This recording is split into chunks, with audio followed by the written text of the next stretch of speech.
गजाननं गणभूतादिसेवितं कपितजम्बूफलसारं भक्षितम् उमासुतं शोकविनाशकारणं नमामि विघ्नेश्वरपादपङ्कजम्। ओम गण गणपतये नमः। ओम नमः शिवाय। ओम श्री श्याम देवाय नमः। ओम हनुमते नमः। सभी देवी देवताओं की जय। सियावर रामचंद्र की जय। हनुमत डटे रहो आसन पर, जब लग कथा राम की होय। जब लग कथा राम की होय, भगवन कथा राम की होय। हनुमत डटे रहो आसन पर, जब लग कथा राम की होय। सियावर रामचंद्र की जय। आज हम रामायण के बालकांड में दोहा 173 से आगे पढ़ेंगे।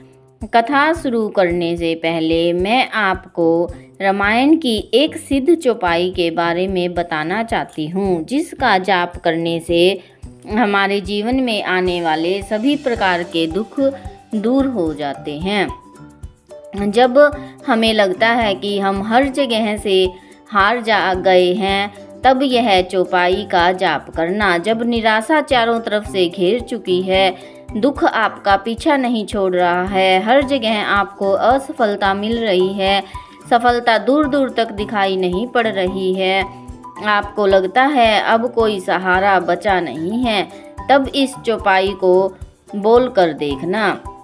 यह श्री रामचरितमानस की एक बहुत ही शक्तिशाली चौपाई है, दिव्य चौपाई है और तेजोमयी है।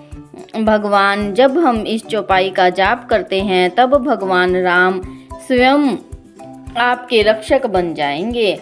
भगवान श्री राम आपके सहायक बन जाएंगे। भगवान श्री राम आपके सारे दुख दूर करके आपको सफलता की राह दिखाएंगे। तो चलिए सुनते हैं हम रामचरितमानस की वह चौपाई। इस चौपाई को भगवान के सम्मुख बड़े ही विनम्र भाव से बोलिए। कैसे बोलना है? हे प्रभु, आपके अलावा मेरा कोई भी सहारा नहीं है, आप मेरी सहायता करें। चौपाई इस प्रकार है। मोरे हित हरि सम नहीं को, एहि अवसर सहाय सोई हो। मोरे हित हरि सम नहीं को, एहि अवसर सहाय सोई हो। मोरे हित हरि सम नहीं को, एहि अवसर सहाय सोई हो। जय श्री राम, जय श्री राम। इस चौपाई का दिन में एक बार 108 बार जाप करना है। सियावर रामचंद्र की जय। चलिए अब हम कथा को आगे बढ़ाते हैं। बोले विपर सकोप तब, नहीं कछु कीन विचार। रामा नहीं कछु कीन विचार। जाई निशाचर हो नृप, मूढ़ सहित परिवार। सियावर राम जय जय राम, मेरे प्रभु राम जय जय राम। तब ब्राह्मण क्रोध सहित बोल उठे। उन्होंने कुछ भी विचार नहीं किया। अरे मूर्ख राजा, तू जाकर परिवार सहित राक्षस हो। छत्र बंधु ते विपर बोलाई, घाले लिए सहित समुदाय। ईश्वर राखा धर्म हमारा, जे हंसी ते समेत परिवारा। हे नीच क्षत्रिय, तूने तो परिवार सहित ब्राह्मणों को बुलाकर उन्हें नष्ट करना चाहा था। ईश्वर ने हमारे धर्म की रक्षा की, अब तू परिवार सहित नष्ट होगा। संबत मध्य नास तव होऊ, जलदाता न रहहि कुल सोऊ। नृप सुनि श्राप विकल अति त्रासा, भे बोरी बन गिरा आकाशा। 1 वर्ष के भीतर तेरा नाश हो जाए, तेरे कुल में कोई पानी देने वाला तक न रहेगा। श्राप सुनकर राजा भय के मारे अत्यंत व्याकुल हो गया। फिर सुंदर आकाशवाणी हुई, विपरहु श्राप विचारी न दीना, नहीं अपराध भूप कछु कीना। चकित विपर सब सुनी नभ बानी, भूप गयऊँ जहाँ भोजन खानी।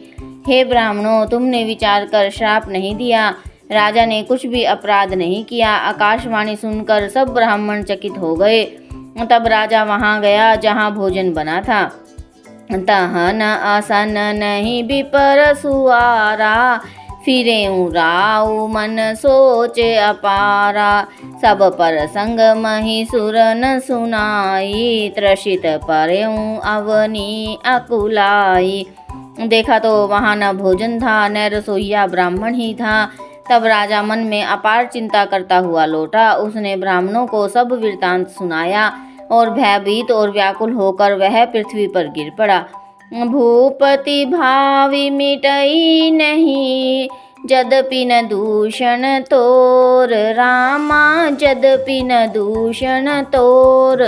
किए अन्यथा होई नहीं, विपर श्राप अति घोर। सियावर राम जय जय राम, मेरे प्रभु राम जय जय राम।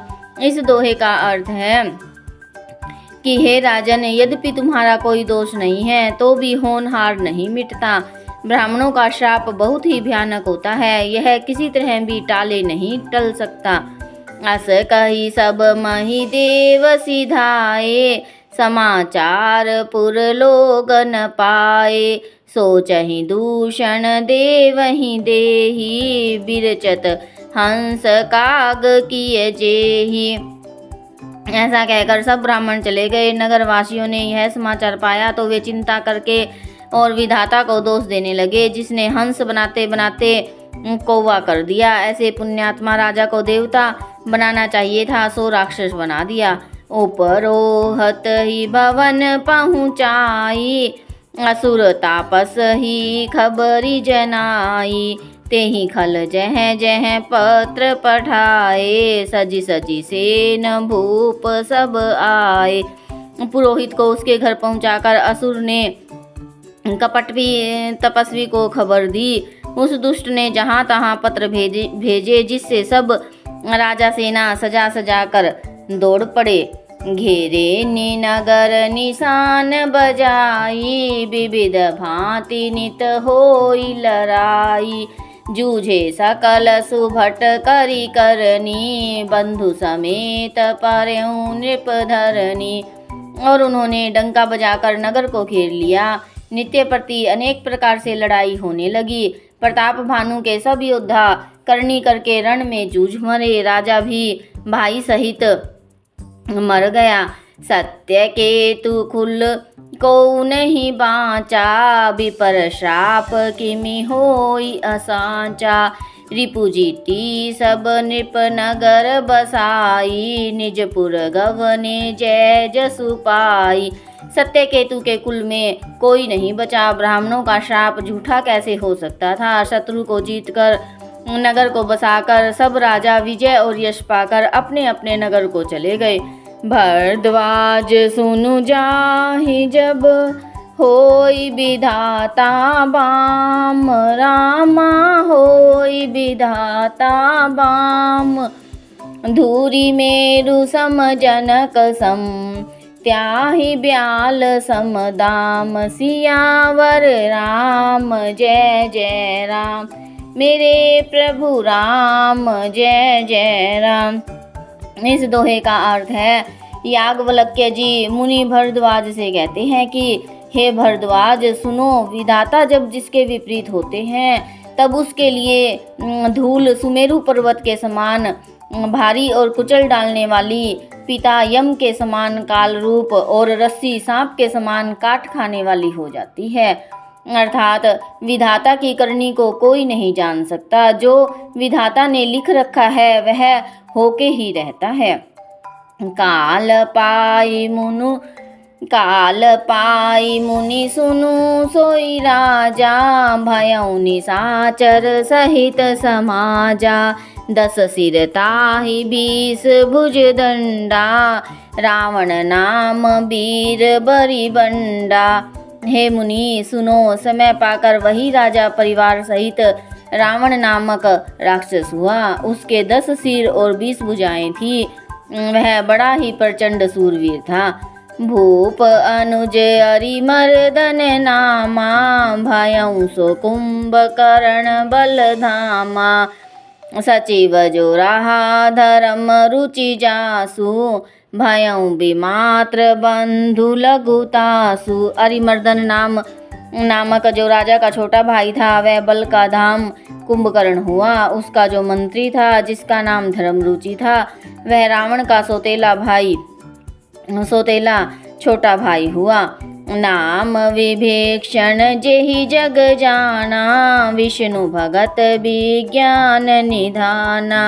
रहे जे सुत सेवक नृप के रे, भय निशाचर घोर घनेरे।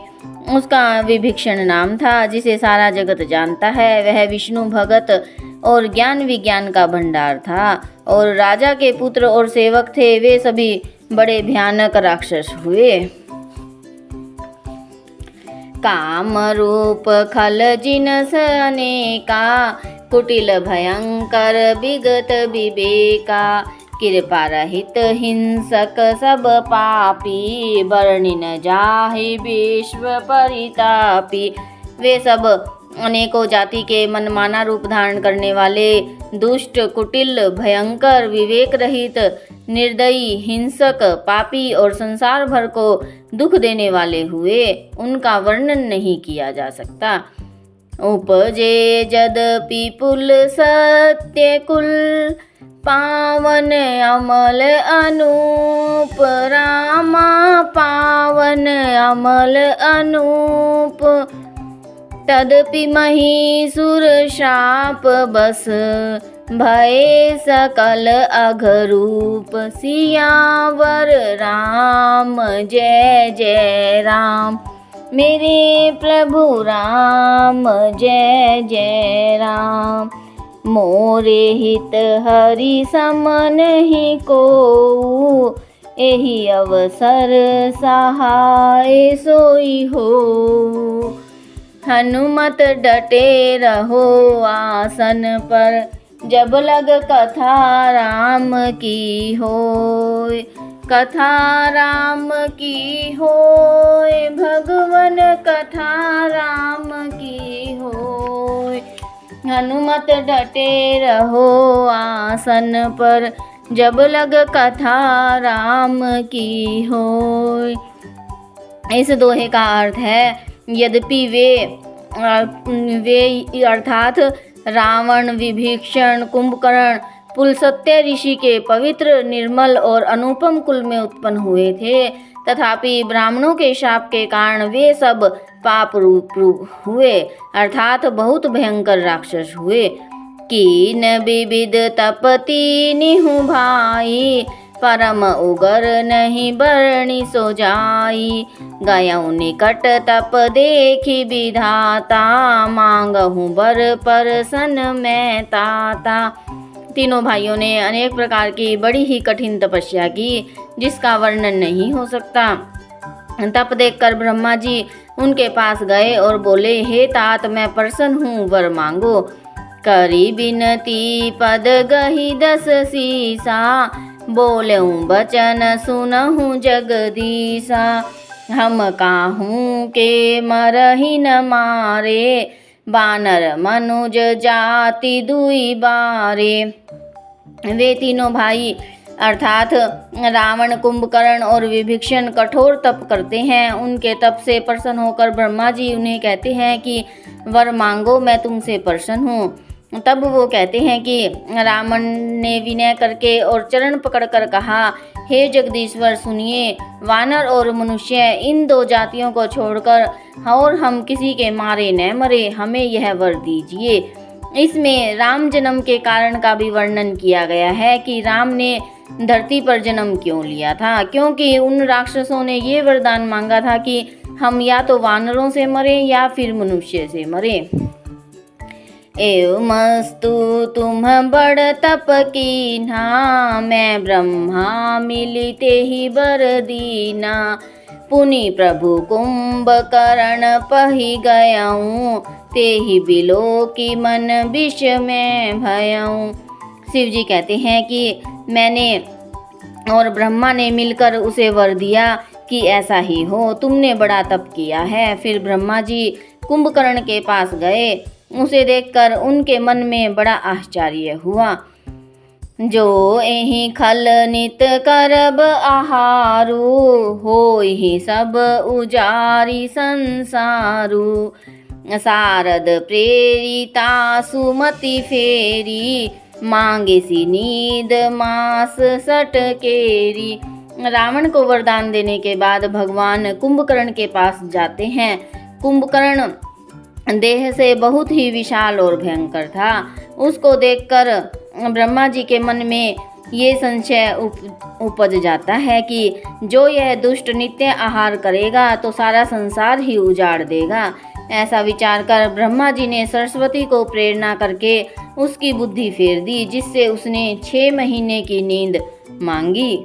गए विभीषण पास पुनि, कहूँ पुत्र बर मांगू, रामा कहूँ पुत्र बर मांगू, ते ही मांगे भगवंत पद, कमल अमल अनुराग, सियावर राम जय जय राम, मेरे प्रभु राम जय जय राम, करो कल्याण जय जय राम, हरो अज्ञान जय जय राम। हनुमत डटे रहो आसन पर, जब लग कथा राम की होय, कथा राम की होय, भगवन कथा राम की होय। इस दोहे में ये बताया गया है कि रावण और कुंभकर्ण को वरदान देने के बाद भगवान ब्रह्मा जी विभीषण के पास गए और बोले कि हे पुत्र वर मांगो। उसने भगवान के चरण कमलों में निर्मल अर्थात निष्काम और अनन्य प्रेम मांगा। तिनहि देई बर ब्रह्मा सिधाए, हर्षित ते अपने गृह आए, मैं तनुजा मंदोदरी नामा, परम सुंदरी नारी ललामा। उनको वर देकर ब्रह्मा जी चले गए और वे तीनों भाई हर्षित होकर अपने घर लौट आए। मैं दानव की मंदोदरी नाम की कन्या परम सुंदरी और स्त्रियों में शिरोमणि थी। सोई मैं दीनी रावण ही आनी, होई जातु धान पति जानी, हर्षित भयउ नारी भली पाई, पुनि दो बंधु ब्याहे सी जाई। मैंने उसे लाकर रावण को दिया। उसने जान लिया कि यह राक्षसों का राजा होगा। अच्छी पत्नी पाकर रावण प्रसन्न हुआ और फिर उसने जाकर दोनों भाइयों का विवाह कर दिया। गिरी त्रिकुट एक सिंधु मझारी, विधि निर्मित दुर्गम अति भारी, सोई मैं दानव बहुरी सवारा, कनक रचित मणि भवन अपारा। इस चौपाई का अर्थ है समुद्र के बीच में त्रिकुट नामक पर्वत पर ब्रह्मा का बनाया हुआ एक बड़ा ही भारी किला था। महान मायावी और निपुण कारीगर मैं दानव ने उसको फिर से सजा दिया। उसमें मणियों से जड़े हुए सोने के अनगिनत महल थे। भोगावती जसी अहि कुल बासा, अमरावती जसी सकर निवासा, तिनते अधिक रम्य अति बंका, जाग जग विख्यात नाम ते ही लंका। जैसे नागकुल के रहने की भोगावतीपुरी है और इंद्र के रहने की अमरावतीपुरी है, उससे भी अधिक सुंदर और बांका वह दुर्ग था। जगत में उसका नाम लंका प्रसिद्ध हुआ। सियावर रामचंद्र की जय।